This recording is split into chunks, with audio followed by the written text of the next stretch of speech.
Every one of these statues is made using human body parts, and body parts of people that were died an unnatural death, such as murder or suicide. Welcome back to my channel. It's Halloween, you're in Thailand, what are you going to do? I never really got Halloween as a kid growing up in the UK, you know. We used to, if you're a member of the Cubs or something like that, you'd have a fancy dress competition, maybe bob for some apples, and that'd be it. Watch something scary on the TV. But I thought it's Halloween, so why not take you to somewhere genuinely spooky? We've travelled about, well, from where I live, sort of 60 minutes east of Bangkok to an abandoned ashram. Buddhism mixed with animism isn't always what it seems.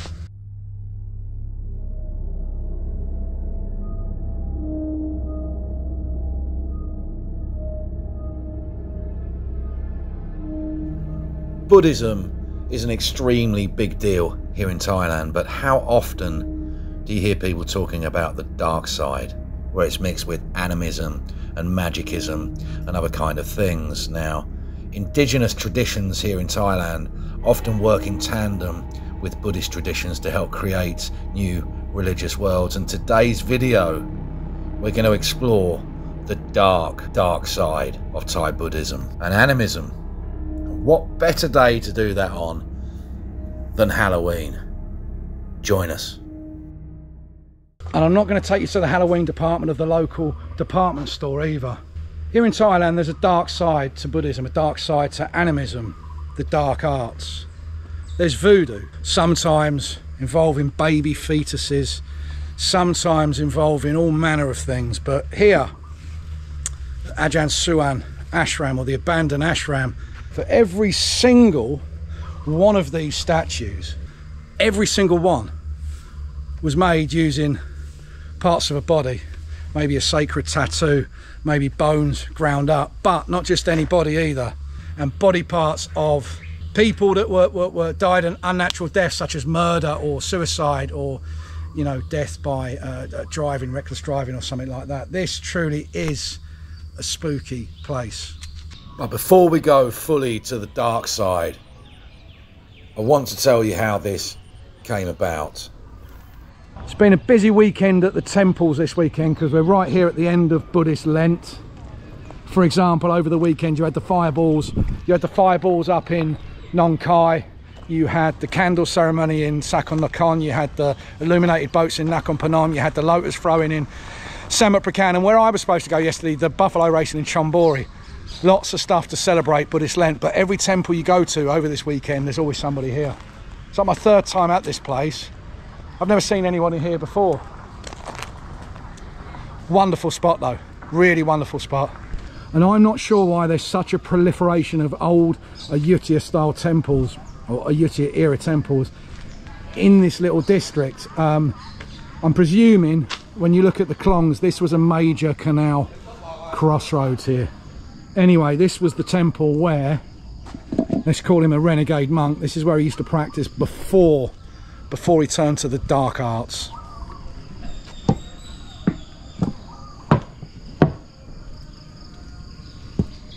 Oh, I knew this was a bit precarious last time I went here. I went down into this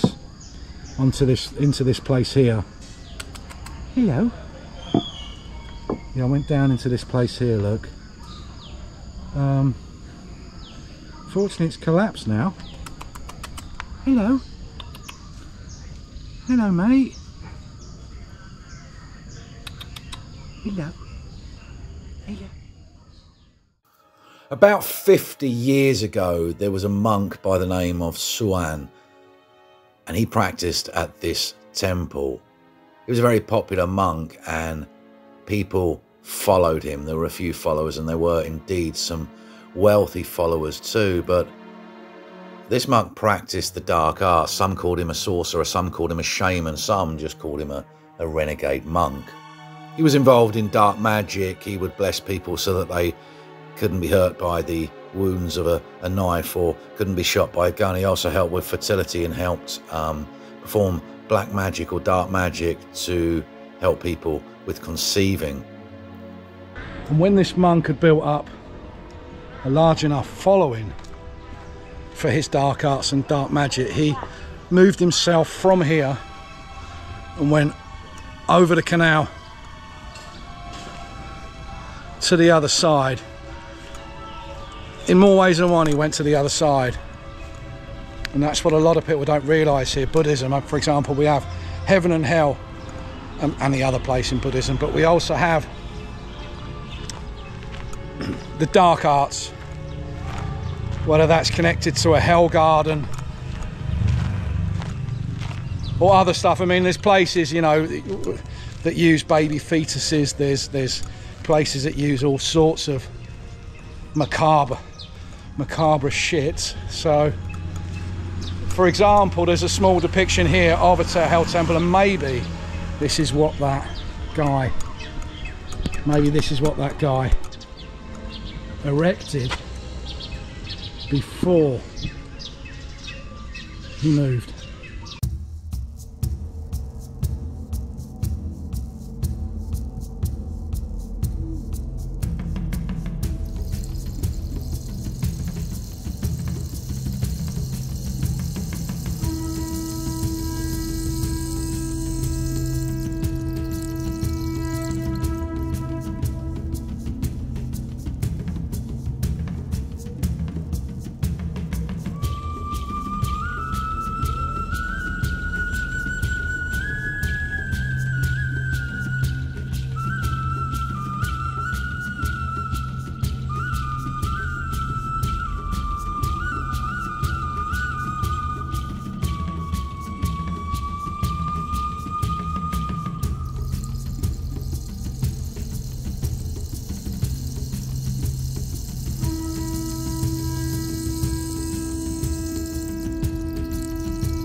The first time I came here, the monk explained to me that this room right to the next to me, there's been more than one mysterious deaths in here, including, I believe, a suicide. A couple of monks died in here.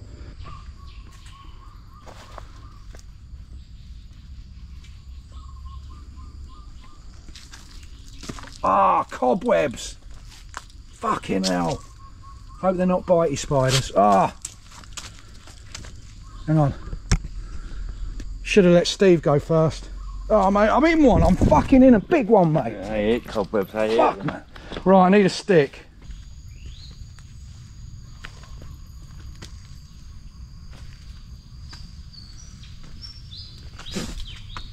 Cobwebs. Ah.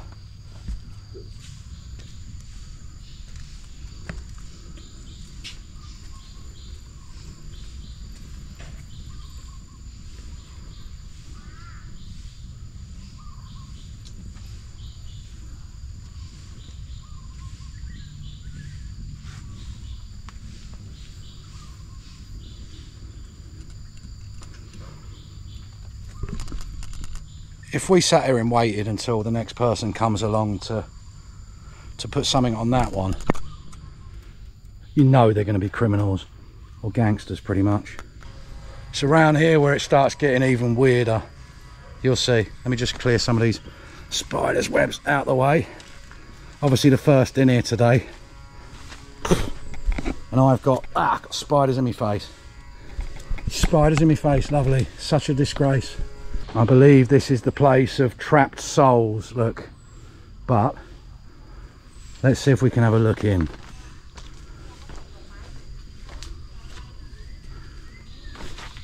Fucking spiders' webs.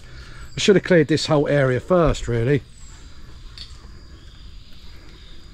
Spiders, spiders. Be gone. Giant termite mound. Now, they kind of blocked it round here, which is a bit annoying because I'm going to get the camera and show you what's inside there. Right, I'll do that anyway.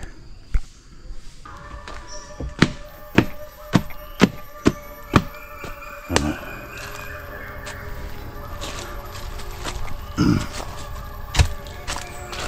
Right. Got to get up to this. Let's see. Oh my word.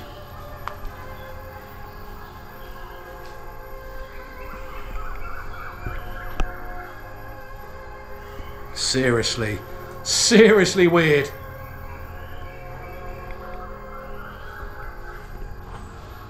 And these are the trapped souls.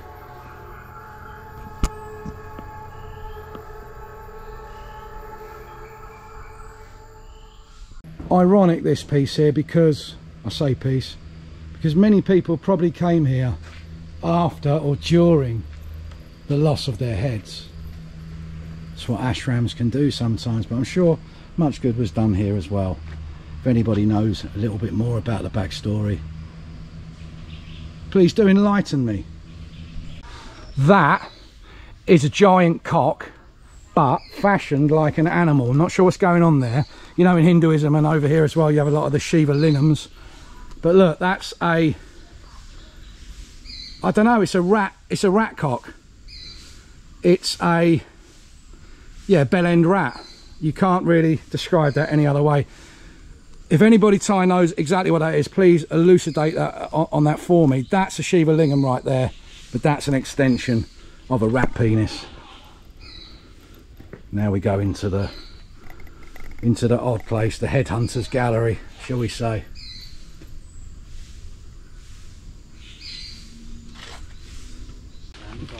Tadi khap. Khao thot nakrab. Oi. Tadi khap. Hello. น่ารักมาก ยกให้เอาไปเลี้ยงนะยกให้เอาไปอุปถัมภ์เลยยกให้ครับเด็กไม่มีพ่อยกให้ไปไปน่ารักมากน่ารักมาก โชคดีครับ That monk back there sweeping is the guy that Jacob actually interviewed a couple of years ago. Jacob was my son. It was back when he didn't mind doing videos. I will put a little clip of that in here, but you should watch the whole thing. He really does explain this place, what it is and what it's going to be in the future.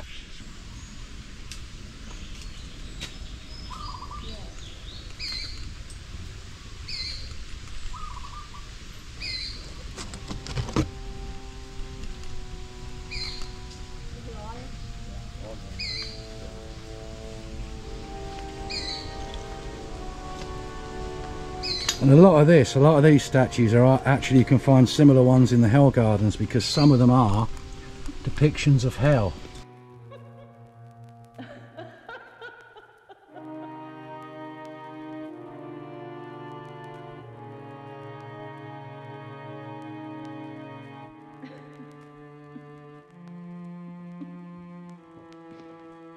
Yeah, depictions of hell. Look, that's where you've probably been telling lies or untruths, and this one here, look, where your head's been turned into a crocodile.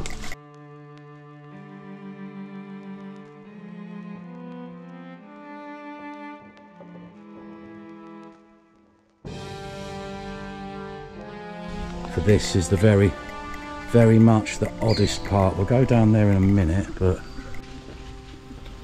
everywhere you look there's another little bit to explore. But I'll just repeat once again, in case you missed it, every single one of these statues are made using parts from a human body, the ash, the skin, particularly using ones that have holy tattoos, and particularly ones that, or bodies that faced an unnatural death. And look,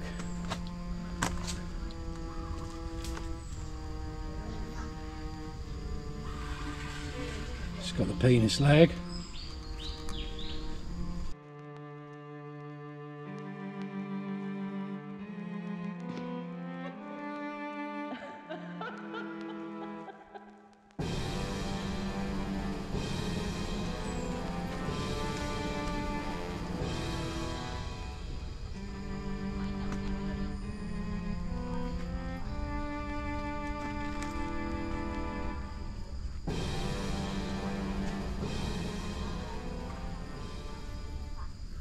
And it was at that exact spot right there. I was standing there and the snake was there. Think it was a pit viper, a green viper, and it wouldn't go for quite a long time. Everybody who watched that first video said I shouldn't go any further, but we did anyway. But as people always say, you know, when you're in this part of the world, people are always looking on the floor for danger, but really, if you're in a place where there's trees or anything, you should be looking up. That's from where it came, and that's from where it fucked off back to as well. Anyway, enough of that ugly face. The reason, when you see period dramas and stuff like that, and you see the women depicted in a yutia, and even times before, and they had short hair and shaved backs and everything, it's simply because at a distance the enemy would think they were men. If they thought they were women, they'd attack and they'd carry them off. So they used to dress like men, and it just stuck for another 100 or 200 years thereafter.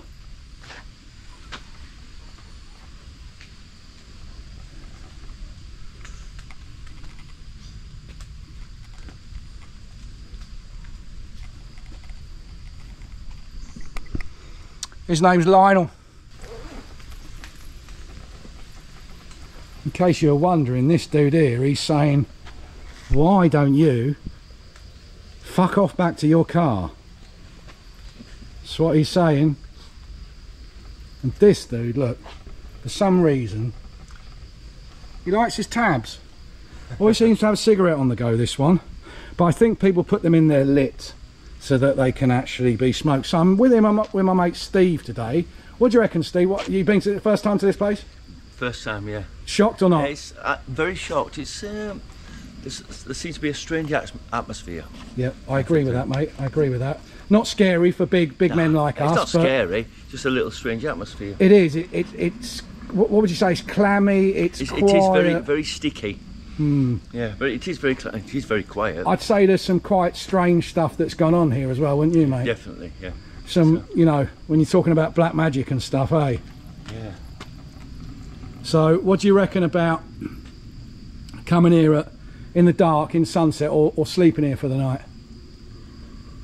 I think I would do it if I was with somebody else. Well, mate, you need at least a few people, I think, if we're honest, mate. It has got a vibe. And first time I came here, like I said, my son did an interview up there with a monk. I'm going to go and show him that in a minute. But it's interesting that monk's here to try and restore the vibes of this place. You say there's a weird vibe. I'd say it used to be even weirder. He's here to clear the bad juju and reinstall normalcy. Normalness, whatever. Anyway, there seems to be no air. I agree, mate. I agree. Yeah, and it actually goes back, Steve, right back there behind the thing. It goes back for a few acres. There's a lot of stuff they haven't dug out yet. The last time I came here was with Pete from Tyrus Times, and we did climb over this wall. You can get through there, and there's a caretaker couple that live deep in there, and there's another few acres. There's another few acres in there of undiscovered or more statues. Sorry, that was a big spider. Or more statues through there in the undergrowth. There's at least sort of, I don't know, 3, 4, 5 acres of it, but we won't go over there today. Then obviously not encouraging anybody to go that way. It's either remembering a guy that made money for the family this way, or it's hoping that somebody's lifestyle currently continues in the way it is by offering to things like this. Like I said, there is a dark side when Buddhism meets animism meets, well, you can only really say dark magic or a touch of voodoo. There's a touch of voodoo here as well. I mean, there's lots of examples here, but that one, I mean, it's really easy to see. I mean, this dude, I don't know, man, he just, guess he likes to have a bong. But I just wanted to show you something today, because people, I didn't want to take you to a Thai department store, you know, the Halloween section where everything's really scary, or an abandoned house, or all this other type of stuff. I don't really find many things scary, but this has got an element of, I don't know, the psychological about it, because you know what was here, it's got a certain ambience. Like, for example, as I said there before, every single one of these body parts, every one of these statues is made using human body parts.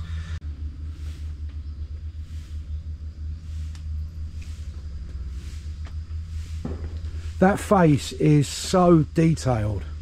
I'd say whatever body parts they used were from the guy that looked like that.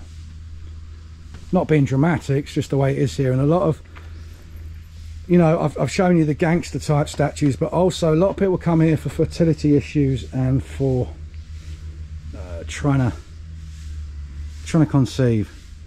I don't know the full details, so I won't bore you with that. Sure, you could take your kids to the, like I said, the shopping mall, or to a haunted house or something like that, or you could take them somewhere real, somewhere where the story or the fear or the atmosphere or the general vibe is very much real. Some, I'm going to be careful what I say here, some by maybe a lot of your standards or Western standards, some quite dark things went on here. You could sit your kids down to Scooby-Doo in your aircon Bangkok condo, or you can drive an hour and a half east and bring them to a place with proper Scooby-Doo vibes. Happy Halloween.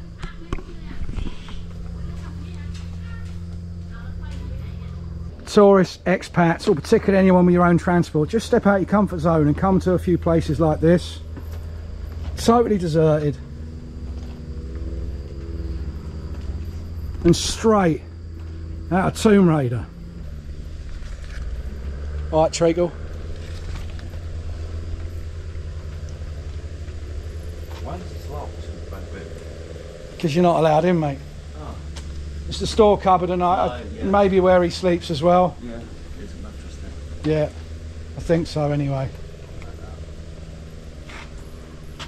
And it's cheerio from me, and it's cheerio from this cool dude. Again, only 2 of us came in, so only 2 of us want to go back out again. We don't want 3, we don't want 4. So evil spirits, stay away. Happy Halloween. If you do want to visit this place, you really do need your own transport. You would drive to Chanchoengsao, and then it's about another 30 or 40 k's past there to the district of Phanom Sarakham in Chanchoengsao Province. So it's anywhere from an hour to about an hour and 40, depending where you are in Bangkok. But if you do want to make a day out of it, there are a plethora of things to do in Chanchoengsao. It's full of old temples. You've got the white temple, the ceramic temple, the metal temple, the wood temple, the biggest standing Ganesh in the world, the biggest Ganesh lying down in Thailand, all that sort of thing. There's even a really good bat temple with the giant flying foxes, and every sunset they fly off down the river. Chanchoengsao Province is really worth checking out. Fantastic, and it's about 100 kilometres from the centre of Bangkok. And mate, I challenge anyone, I challenge fellow vloggers, anybody that wants to come here at sunset, have a little walkabout, or to even try and, you know, spend a couple of hours here in the dark, come along. Yeah, 100%.